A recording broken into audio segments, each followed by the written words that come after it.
Hi, so I recently got back on a dating app that I used to be on before.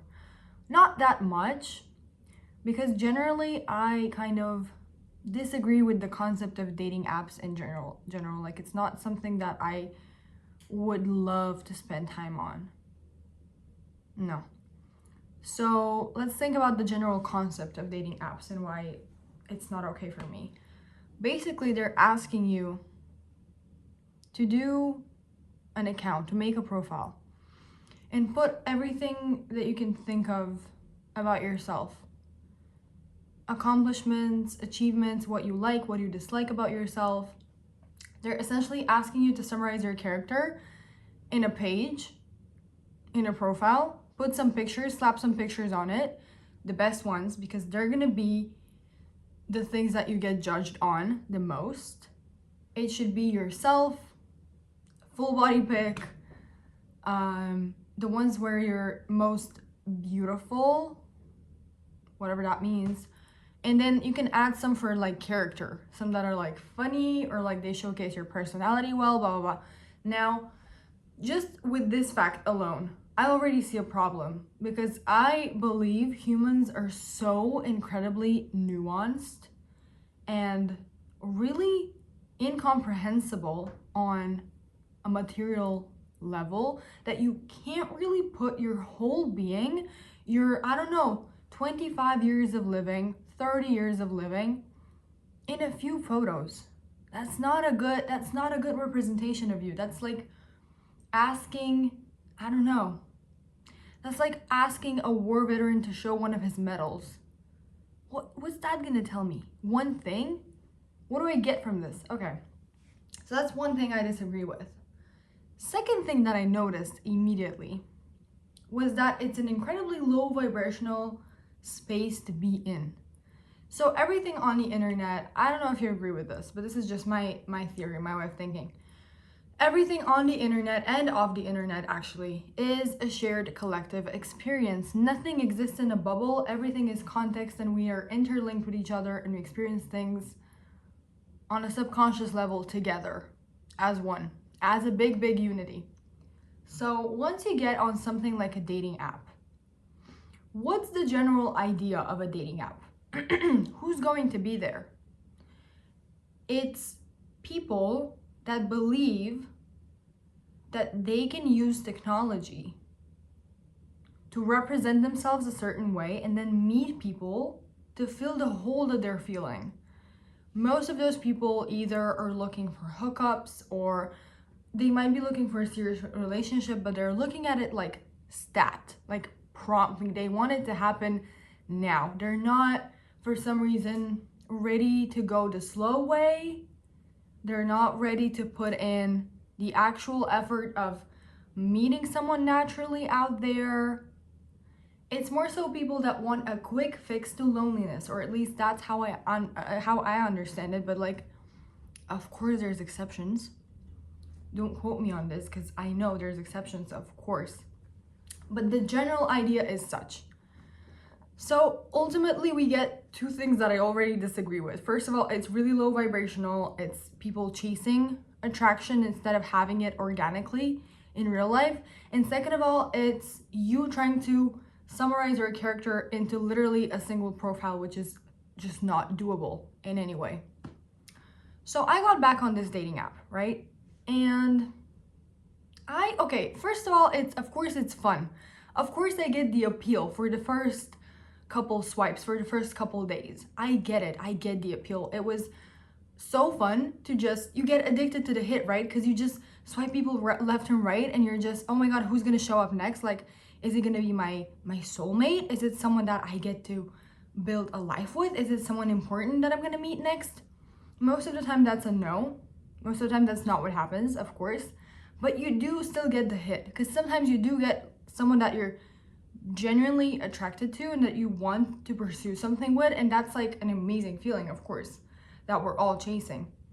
So of course I get the appeal, and you get to make your little profile, you get to make it look cute and fun, and you present your best self essentially to the whole app, to everyone on the app. It's cool, it's fun. However, the more I did it, the more I noticed that the moment I'm picking up my phone to go on this app is exactly the moment where I'm feeling lonely. Not alone. I could be in a crowd of people. I could be outside socializing, but I would pick up the phone and I'd be like, oh, I should check who's here, who's in the area, what are the options available. But that's the thing. That's the thing, right?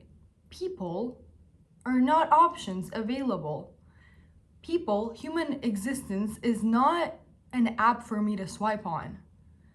You don't really get to meet those people because you've seen their profile, even though you get the fake feeling that you do know the person, that you do meet them. You don't really get to meet them. You're just simulating a meeting, right? And the more I understood that I'm reaching for this app, right when I'm feeling at my lowest, either like late at night or when I just needed company, really, I was like, this doesn't feel good. This doesn't feel good. And it started feeling actually really, really bad. I was like, oh, I don't like being here. I'm kind of betraying myself. And I think the worst feeling came when I realized that I am quite literally betraying my whole morality, my whole like moral compass feels betrayed by the fact that I even got on this app. Now, I'm not saying that for some people it doesn't work. Of course it does. Of course, for some people it works and they find their soulmate and then they live happily ever after, and good for them. That's great for them.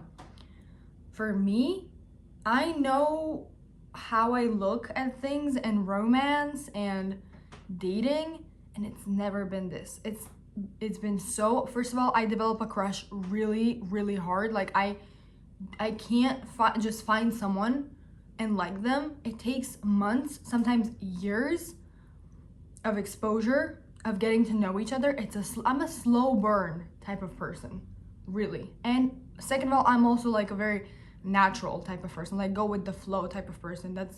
I like meeting people organically. That's how it's happened before in my dating life, and I feel like that's how it's gonna happen in the future, but that's also what I like about it. It's slow and intentional, and it's there. We're just two people that are meeting in the middle somewhere, and that's the beauty of it. And that's what a dating app is trying to simulate, and it's not working real well because it's fake meetings, essentially. So I had to get off this app again because it really did feel like I'm betraying myself. But my point is, even if I were to continue using it, it would do me such a great disservice because you are not what you think, right? You're not what you think. You are what you do. You are what you embody. You are what your physical being is doing in the physical realm. And even if I did keep telling myself, oh, I hate dating apps, I don't like them, I prefer meeting people organically, my brain is only seeing the fact that I'm still on this dating app. So I'm essentially just lying to myself. I'm being super fake. And that takes so much space, so much mental capacity, which I could be allocating to actually going outside and meeting people. You know? When your words don't match your actions, you start to feel really bad about yourself. And that's the very essential lesson that I learned and why I got off the app for good. Now, I'm choosing the slow walk of romance instead of the quick gratification of fake meeting people online. And I'll update you on how that goes. Peace.